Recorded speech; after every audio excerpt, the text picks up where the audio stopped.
Voilà. Alors on a vraiment envie de dire au Seigneur, Seigneur, donne-nous toujours de cet antivirus-là. Seigneur, donne-nous toujours la reconnaissance et donne-nous aussi toujours la confiance pour marcher avec toi. Et c'est vrai qu'on veut persévérer, on veut continuer dans notre vie avec le Seigneur. Et c'est aussi dans ce sens que nous voulons ce matin encore écouter la parole de Dieu. Ça fait de nombreux dimanches que on suit ensemble la lecture du livre de Néhémie et on est arrivé au dernier chapitre. Et donc nous allons ensemble méditer ce dernier chapitre qui parle de choses qui ne sont pas toujours très très faciles à vivre, mais qui doivent nous aider aussi, me semble-t-il, à avancer aussi dans le monde dans lequel nous nous trouvons. Un récit donc assez long que nous lisons dans sa totalité, la fin donc du livre de Néhémie, chapitre 13.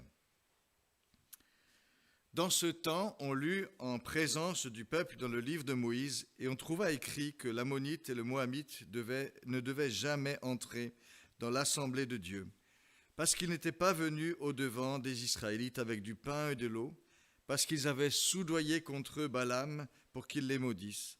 Mais notre Dieu avait changé la malédiction en bénédiction. Lorsqu'on eut entendu la loi, on sépara d'Israël tous les étrangers. Avant cela, le sacrificateur Eliashib, qui était établi dans les chambres de la maison de notre Dieu et qui était parent de Tobia, avait disposé pour lui, c'est-à-dire pour Tobia, une grande chambre où se trouvaient auparavant les offrandes, l'encens, les ustensiles, la dîme, du blé, du vin nouveau et de l'huile, ce qui était ordonné par les Lévites, pour les Lévites, les chantres, les portiers, le prélèvement pour les sacrificateurs. Je n'étais pas à Jérusalem quand tout cela eut lieu, car j'étais retourné auprès du roi la 32e année d'Artaxerxès, roi de Babylone.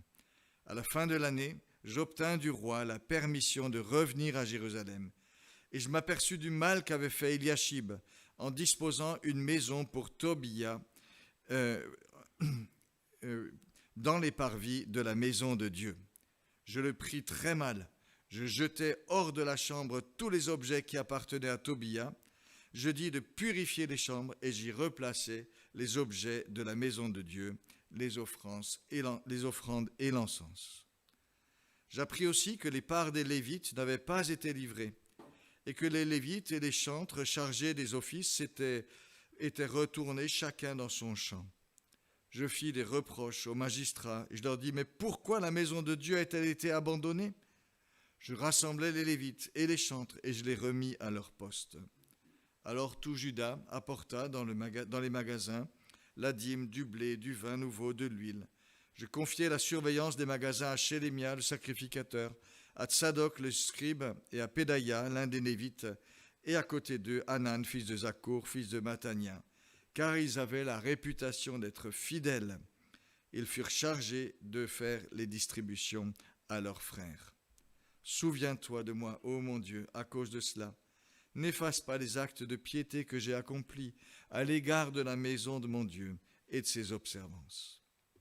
À cette époque, je vis en Juda des hommes fouler le pressoir pendant le sabbat, rentrer des gerbes, les charger sur des ânes, de même que du vin, des raisins, des figues, toutes sortes de fardeaux, et les amener à Jérusalem le jour du sabbat. Je leur donnais des avertissements le jour où ils vendaient leurs denrées. Il y avait aussi les Tyriens qui habitaient là, qui apportaient du poisson, toutes sortes de marchandises, et qui les vendaient le jour du sabbat aux Judéens et à Jérusalem. Je fis des reproches aux grands de Juda. Je leur dis, que signifie cette mauvaise action que vous faites en profanant le jour du sabbat ? N'est-ce pas ainsi qu'ont agi vos pères ? Notre Dieu a fait venir tous ces malheurs sur nous et sur notre ville, et vous augmentez sa colère contre Israël en profanant le sabbat ? Puis dès que les portes de Jérusalem furent dans l'ombre avant le sabbat, je dis d'en fermer les battants, et je dis de ne les ouvrir qu'après le sabbat. Je plaçai quelques-uns de mes jeunes serviteurs aux portes pour empêcher l'entrée des fardeaux le jour du sabbat. Alors les marchands et les vendeurs de toutes sortes de produits passèrent la nuit une fois, et même deux, hors de Jérusalem. Je les avertis en disant, pourquoi passez-vous la nuit devant la muraille ? Si vous recommencez, je porterai la main sur vous. Dès ce moment, ils ne vinrent plus pendant le sabbat. Je dis aussi aux Lévites de se purifier et de venir garder les portes pour sanctifier le jour du sabbat. Pour cela aussi, souviens-toi de moi, ô mon Dieu, et protège-moi selon ta grande bienveillance. À cette même époque, je vis des Juifs qui avaient pris des femmes asdodiennes, ammonites, moabites. La moitié de leurs fils parlaient l'asdodien et ne savaient même pas parler judéen. Ils ne connaissaient que la langue de tel ou tel peuple. Je leur fis des reproches, je les maudis, j'en frappais quelques-uns, je leur arrachais les cheveux ou je leur rasais les cheveux, et je leur fis prêter serment au nom de Dieu en disant, vous ne donnerez pas vos filles à leurs fils, et vous ne prendrez pas leurs filles ni pour vous, ni pour vos fils, ni pour vous. N'est-ce pas en cela qu'a péché Salomon, roi d'Israël? Il n'y avait point de roi semblable à lui parmi la multitude des nations. Il était aimé de son Dieu. Dieu l'avait établi roi sur tout Israël. Néanmoins, les femmes étrangères l'entraînèrent aussi dans le péché. Faut-il donc apprendre à votre sujet que vous commettez un aussi grand crime, que vous êtes infidèles à notre Dieu en prenant des femmes étrangères? Un des fils de Joada, fils d'Edachib, le souverain sacrificateur, était gendre de Sambalat, le Horonite. Je le chassai loin de moi. Souviens-toi d'eux, ô mon Dieu, car ils ont souillé le sacerdoce et l'alliance des sacrificateurs et des Lévites. Je les purifiai de tout étranger. Je remis en vigueur ce que devaient observer les sacrificateurs et les Lévites, chacun dans sa fonction, en ce qui concerne l'oblation de bois, aux époques fixées, de même que les prémices. Souviens-toi favorablement de moi, ô mon Dieu.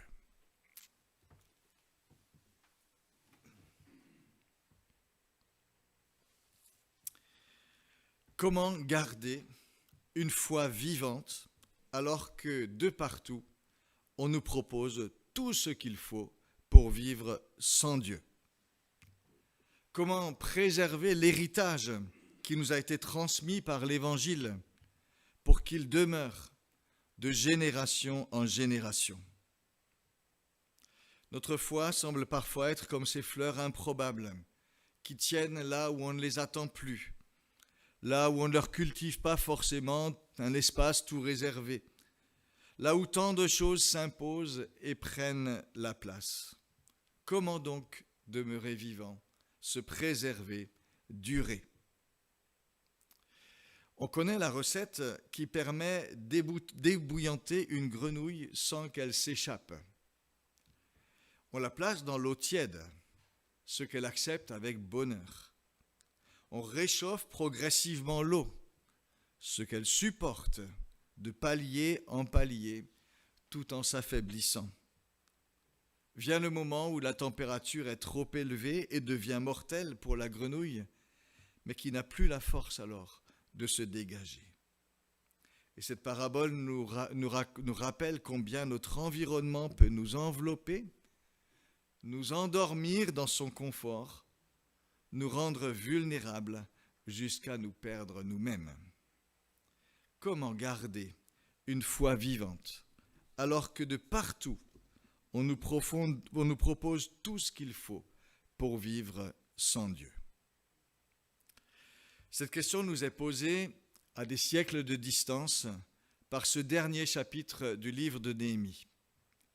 Nous avons suivi le combat de Néhémie pour relever le peuple de Juda, lui donner une sécurité. Ensemble, ils ont rebâti la muraille de Jérusalem. Mais ils ont fait plus, ils ont aussi donné des bases nouvelles à leur foi, une refondation. Se sont affermis dans leur identité en tant que peuple de Dieu. Ils ont remis au centre la parole de Dieu et ils se sont engagés à vivre fidèlement selon cette parole. Tout cela était vraiment vécu. Et que découvrons-nous? Une fois sa mission accomplie, Néhémie doit retourner en Perse pour quelque temps au service du roi. Et quelque temps plus tard, probablement le délai se compte en années, il revient à Jérusalem. Et c'est pour découvrir que tout ce qui avait été mis en place, tous ces engagements, tout cela est sans lendemain. Tout ce qu'ils avaient décidé et choisi d'un commun accord pour honorer le Seigneur et suivre sa parole a été abandonné. Il n'en reste plus rien. Et tout cela pour quel motif? pour se conformer au milieu ambiant, pour être en phase avec les populations environnantes et faire du profit, gagner de précieux bénéfices. Rappelons leurs engagements. Ils s'étaient engagés dans 4 domaines qu'ils avaient jugés particulièrement importants pour leur situation. Par rapport au mariage, à ne pas épouser des personnes d'autres convictions religieuses, d'autres foi, qui adoraient des faux dieux, pour préserver la foi de génération en génération. Ils s'étaient engagés à respecter le sabbat, le jour du repos, selon les rythmes de vie que le Créateur a donnés, et pour prendre du temps, pour honorer vraiment ce Créateur. Ils s'étaient engagés à faire relâche tous les 7 ans et à assurer le souci des plus vulnérables, des plus pauvres de cette façon-là. Ils s'étaient engagés à une générosité pour assurer vraiment et maintenir vivant le bon fonctionnement du culte. Tout cela était sincère.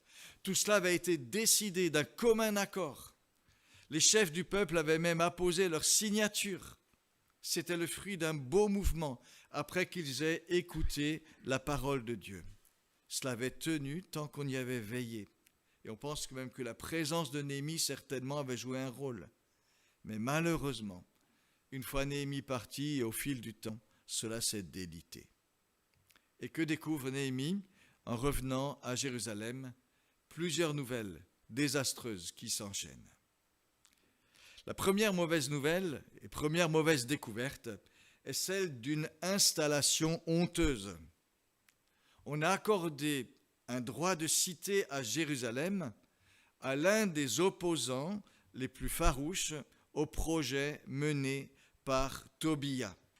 Tobia a une chambre à Jérusalem. Cet homme était influent, puissant. On pense qu'il était le gouverneur de la région qui était de l'autre côté du Jourdain. Il était ammonite, mais il avait un nom juif, probablement une certaine ascendance familiale à faire valoir. Il avait vu d'un très mauvais œil que Néhémie prenne à cœur de restaurer Jérusalem, qu'il voulait probablement contrôler. Il s'était moqué de ceux qui travaillaient, avec ironie, avec mépris. Il avait fait partie de la coalition militaire qui avait voulu intimider les travailleurs. Il avait soudoyé des gens pour tendre un piège à Néhémie. Une fois Jérusalem restaurée, il avait envoyé régulièrement des lettres pour tenter d'intimider Néhémie. Il avait aussi ses entrées auprès de plusieurs à Jérusalem. Sa femme était juive et son fils aussi avait épousé une femme juive. C'était de loin l'opposant le plus retors à Néhémie, à la fois opportuniste et manipulateur. Dès que Néhémie a quitté Jérusalem, Tobia a dû se mettre à combiner en utilisant ses réseaux. Et finalement, le voilà installé à Jérusalem. On met une chambre à sa disposition. Et pas n'importe laquelle, une chambre dans la maison de Dieu, une chambre dans le temple de Dieu. On imagine le triomphe pour cet arriviste, une suite dans le lieu le plus prestigieux de Jérusalem, le plus sacré, le temple, avec l'autorisation officielle d'un sacrificateur, Eliashib, lequel d'ailleurs, précise Néhémie, était son parent de Tobia, le maillon faible, par les liens familiaux. Comment cela est-ce possible? Cela ne s'est probablement pas fait d'un coup. On imagine même que tout le monde n'a pas forcément été à approuver cette installation. Mais observons la façon dont Néhémie nous rapporte les choses. La chambre dans laquelle est installé Tobia dans le temple n'est pas n'importe laquelle. C'est, précise Néhémie, une grande chambre dans laquelle se trouvaient auparavant les offrandes, les ustensiles, la dîme du blé, du vin nouveau et de l'huile. Qu'est-ce que cela veut dire? Cela veut dire qu'avant que Tobia s'installe, on avait déjà laissé filer les choses. Les offrandes, les dîmes avaient cessé peu à peu d'être apportées au temple. Les espaces qui servaient à entreposer cette générosité, ces dons pour la maison de Dieu, étaient vides, étaient inoccupés.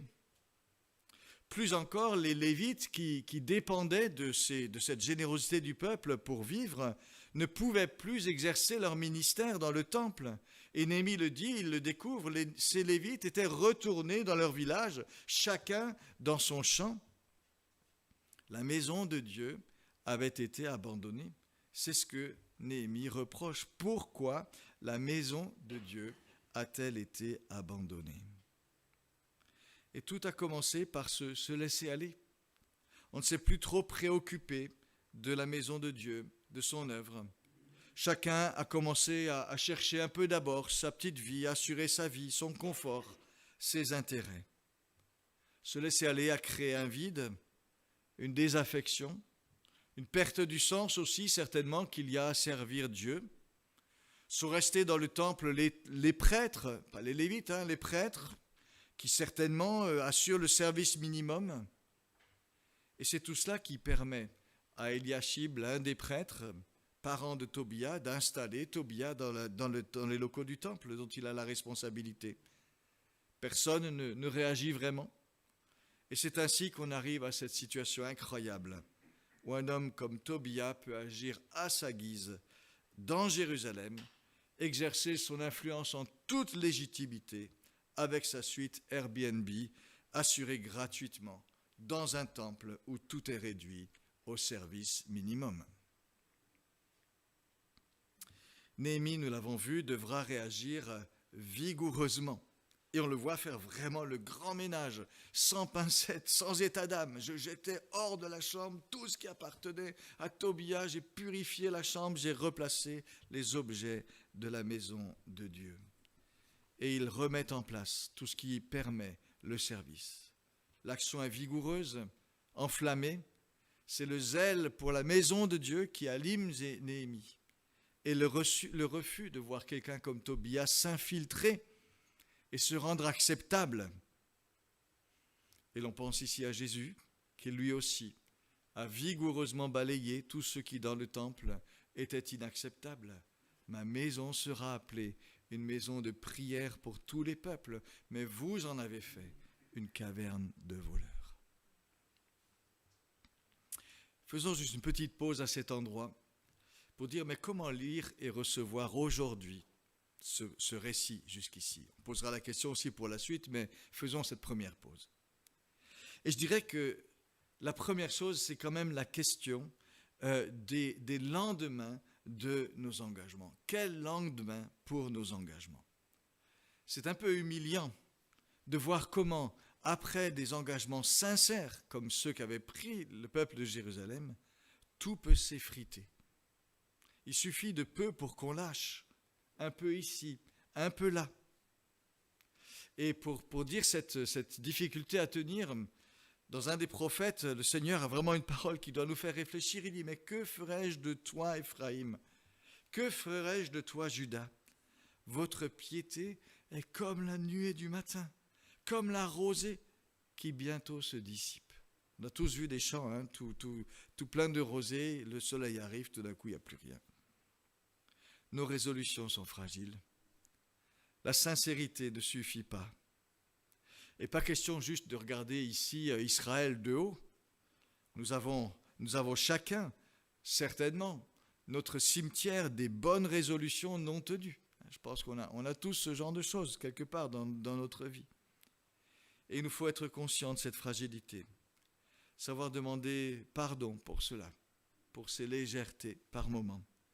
Demander aussi à Dieu vraiment par son esprit de nous fortifier pour ce qui est bien, de créer, de maintenir en nous le vouloir et le faire comme il veut le faire. Demander à Dieu aussi de ne pas nous laisser tranquilles, de nous rappeler nos promesses, nos engagements. De temps en temps, je fais ça. Seigneur, ne me laisse pas tranquille, s'il te plaît. Il est utile aussi parfois de faire des points de route. Où est-ce que j'en suis par rapport à ce que j'avais dit, à ce que je souhaitais? On voit aussi ici le rôle d'une personne, le soutien des autres. Néhémie guidait le peuple, rappelait le cap. Sa constante certainement à aider à rester sur les bons rails. Et son absence a révélé un peu la fragilité des dispositions d'une partie au moins du peuple. Alors nous devons veiller à ce que notre piété ne soit pas dépendante des autres, mais quand même reconnaître aussi que le soutien des autres, que la réalité de l'Église, par exemple, fait partie des moyens qui nous sont donnés pour nous rappeler à nos engagements régulièrement, quand on vient au culte, quand on écoute la parole, quand on se retrouve ensemble pour servir Dieu. Ça doit nous encourager, nous maintenir en éveil. Veillons en tout cas en ces temps où nous sommes un peu plus livrés à nous-mêmes. Veillons à ce qu'il ne nous arrive pas la même chose qu'au peuple de Jérusalem après le départ de Néhémie pour la Perse. N'étant plus portés de la même façon par le mouvement général, ils ont laissé filer les choses tout doucement et se sont installés dans une sorte de piété de service minimum et dans un état d'esprit de service minimum. Veillons à cela. Cette pandémie et ses limitations peuvent nous engourdir. Continuons à donner une belle place au Seigneur dans nos cœurs. Sanctifiez dans vos cœurs Christ le Seigneur. C'est une première question. Une deuxième question, me semble-t-il, que nous pose ce texte, est de savoir ce que nous invitons dans notre vie. Tobia est invité à demeurer dans le temple de Dieu alors qu'il n'a aucune place à cet endroit-là, aucun droit, et qu'il recherche toute autre chose que de glorifier le Seigneur. Quels sont les objectifs de cet homme? C'est certainement d'abord de renforcer sa propre influence. Et surtout, me semble-t-il, il veut réduire le peuple de Dieu à n'être qu'un peuple comme les autres, avec lesquels il pourra interagir, avec lesquels il pourra commercer et faire valoir ses propres intérêts. C'est ça le souci d'un homme comme Tobia. Il n'a de Dieu que la terminaison de son nom, Tobia, il y a Yahvé dedans, mais c'est tout ce qu'il a de Dieu, cet homme. Et l'inviter dans le temple où Dieu fait sa demeure, c'est une offense, mais c'est aussi une influence qui est un danger. L'installer là, c'est accueillir et cajoler une intention que l'on sait néfaste. Si on parle du temple de Dieu aujourd'hui, dans une pensée biblique, ce n'est pas du côté des bâtiments faits de main d'homme qu'il faut réfléchir. La résidence de Dieu, ce sont des personnes. C'est nous, si nous avons ouvert notre vie au Seigneur. Nous devenons une habitation de Dieu en esprit. Nous sommes le temple du Saint-Esprit. Son esprit fait sa demeure en nous, avec comme but de nous accompagner au jour le jour, de nous soutenir, mais aussi de nous transformer. C'est le cadeau que Dieu nous fait, que d'habiter dans nos vies, d'habiter nos vies. C'est vrai pour chacun de nous, c'est vrai aussi en tant que communauté. Et l'apôtre Paul nous dit très clairement, vous, avec votre corps, vous êtes le temple du Saint-Esprit. Glorifiez donc Dieu dans votre corps. 1 Corinthiens 6. Et la question à nous poser à la lumière de ce texte, c'est mais qu'invitons-nous dans notre vie où Dieu a choisi de faire sa demeure? À quel genre de pensée, à quel genre d'acte consentons-nous dans ce temple, qui est le temple de Dieu? Quel genre de choses tolérons-nous? Avec quoi peut-être jouons-nous? Comme ceux qui savaient probablement que Tobia n'avait pas vraiment sa place, mais qui ont considéré, allez, qu'on peut l'héberger quand même, on ferme un peu les yeux. Ça nous arrive aussi à nous de faire ce genre de choses, de jouer un peu avec tout cela. Nous connaissons certainement l'histoire du cheval de Troie. Pendant 10 ans, les Grecs avaient essayé d'attaquer la ville de Troie qui avait résisté à toutes les attaques.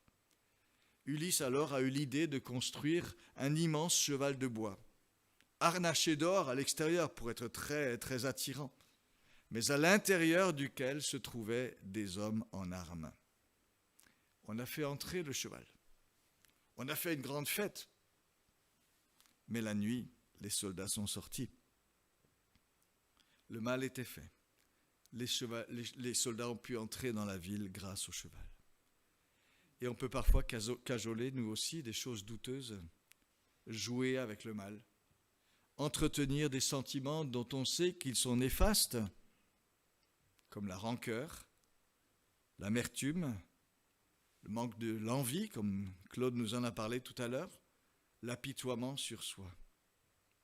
Qu'invitons-nous dans notre vie ? Jérémie, comme Jésus, on réagit nettement à ce genre d'intrusion néfaste. Sachons dire non avec la force de Dieu. Demandons-lui de nous aider à couper net là où il le faut.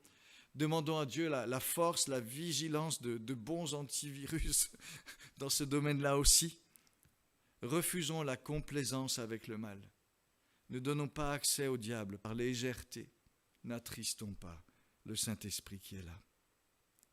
Et pareil, en tant que communauté, nous sommes le temple de Dieu, du Dieu vivant.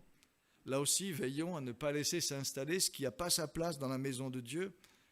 Des querelles de personnes, des ambitions, des rivalités, l'esprit de jugement, le découragement, la médisance. Que toute méchanceté disparaisse du milieu de vous, disait l'apôtre Paul. Nous devons avoir à cœur de ne pas souiller ce que Dieu choisit d'honorer de sa présence. Je crois que c'est aussi quelque chose que nous apprend ce texte avec cette intrusion de ce Tobia, avec ses intentions tellement mauvaises et tordues, qui a sa place dans le temple. Mais ce n'est pas la seule découverte que fait Néhémie. Il fait d'autres tristes découvertes. Et elles ont un point commun.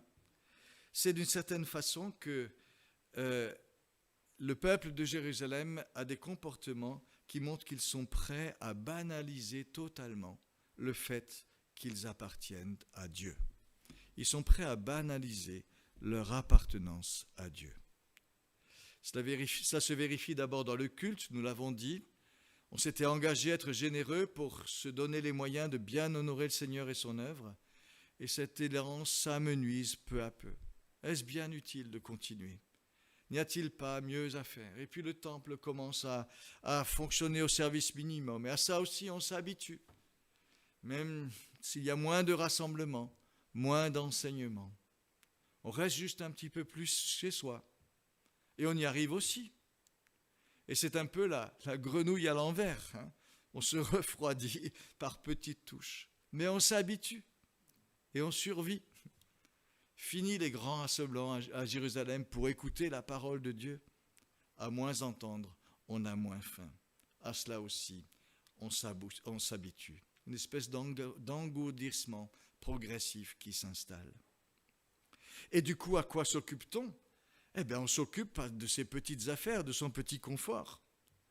Avec la baisse de la générosité, non seulement les Lévites, mais aussi les pauvres ne sont plus soutenus parce qu'ils dépendaient eux aussi de la générosité apportée au temple. Et voilà que les belles valeurs de solidarité que la loi de Dieu instaurait sont elles aussi en berne. Israël se banalise, devient comme les autres nations, champion du chacun pour soi. À quoi occupe-t-on le jour du Seigneur ? Ces services minimums au temple, on y survit bien.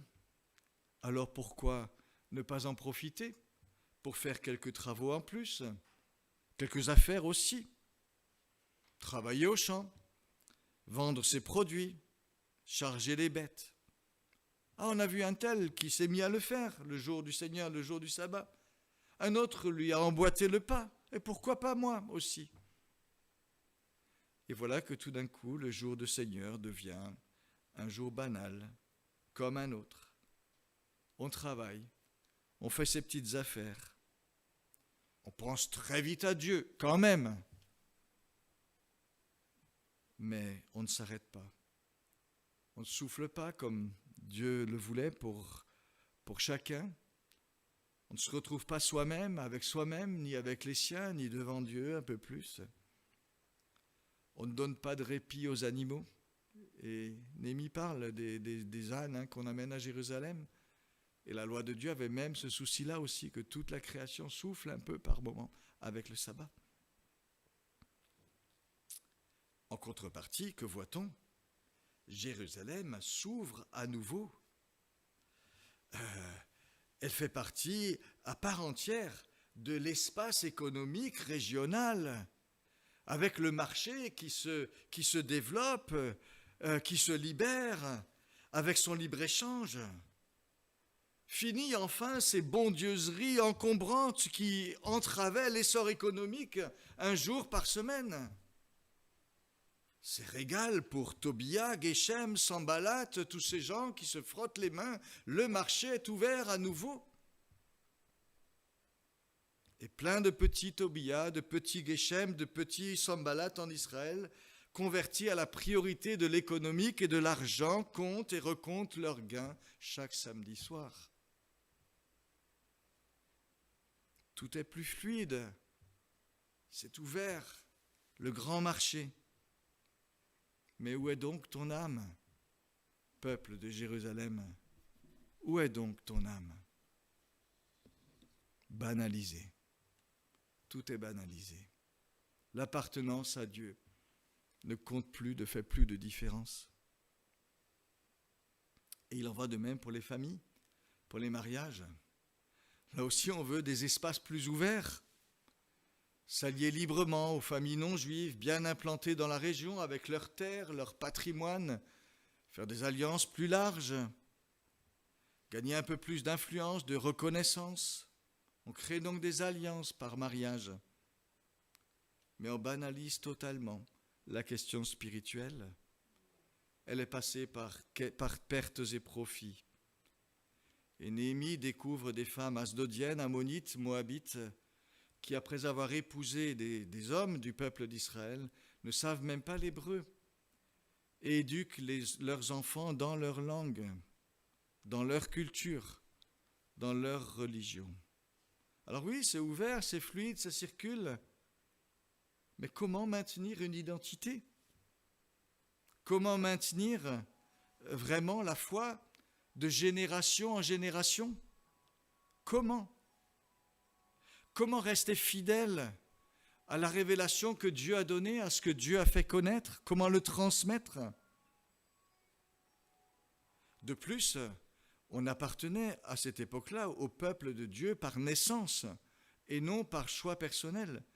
Quel est donc l'avenir de la foi d'Israël si des enfants éduqués dans une foi totalement contraire sont des membres à part entière du peuple de Dieu parce qu'ils le sont par naissance?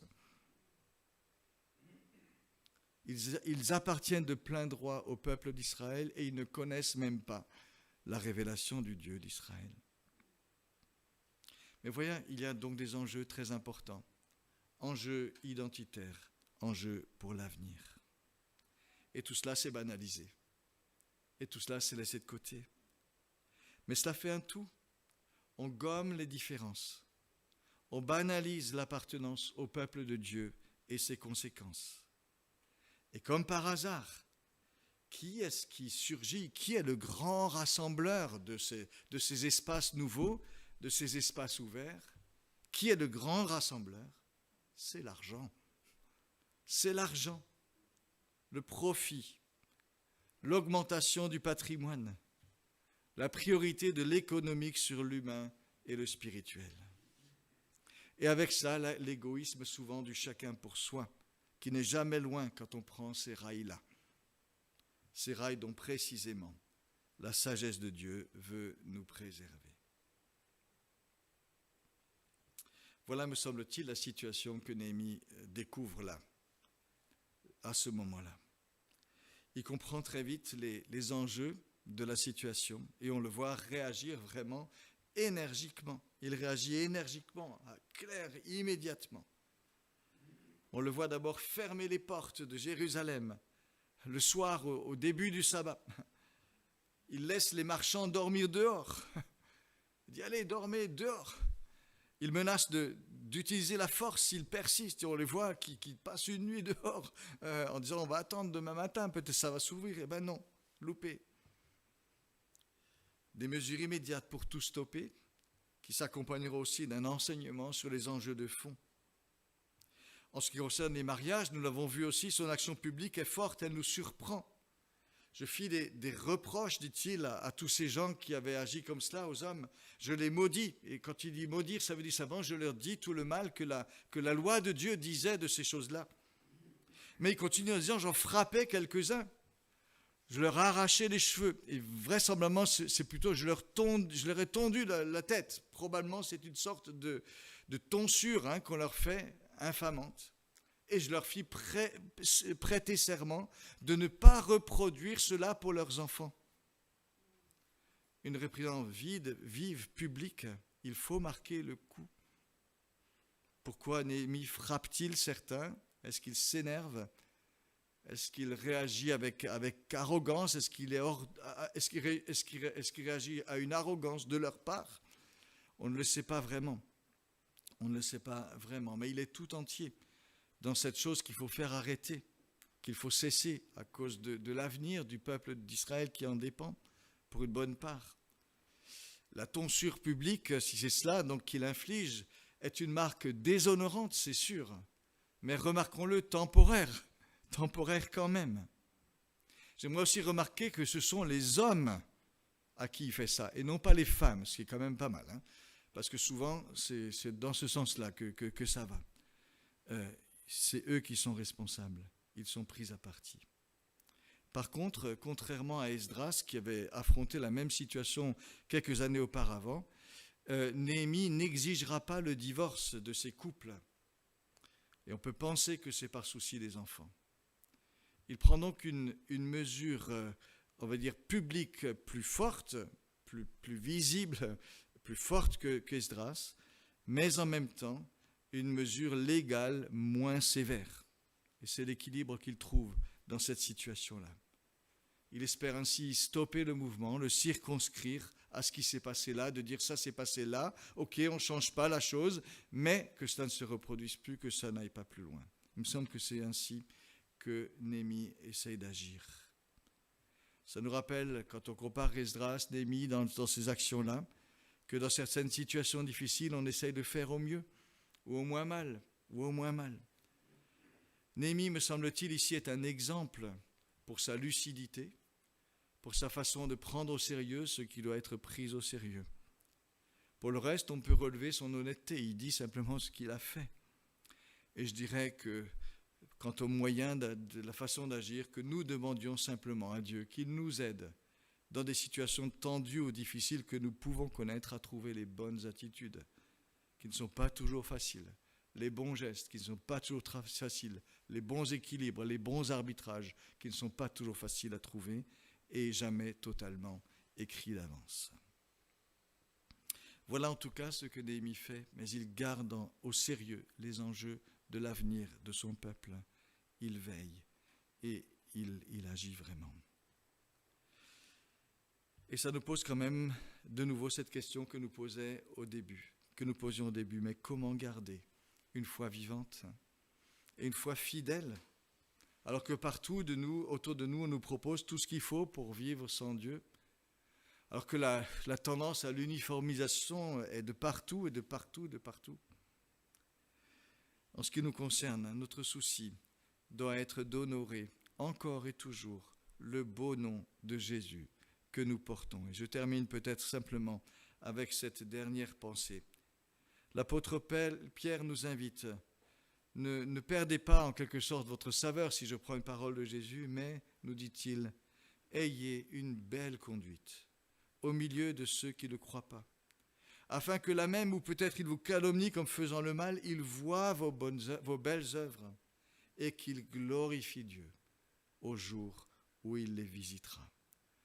Je trouve que c'est vraiment pour nous une invitation à valoriser ce que nous sommes, à valoriser notre identité de peuple de Dieu et à le faire vraiment au milieu de ce monde qui se veut tellement uniformisant. Ayons une belle conduite, digne du Seigneur Jésus, dans le monde dans lequel nous vivons.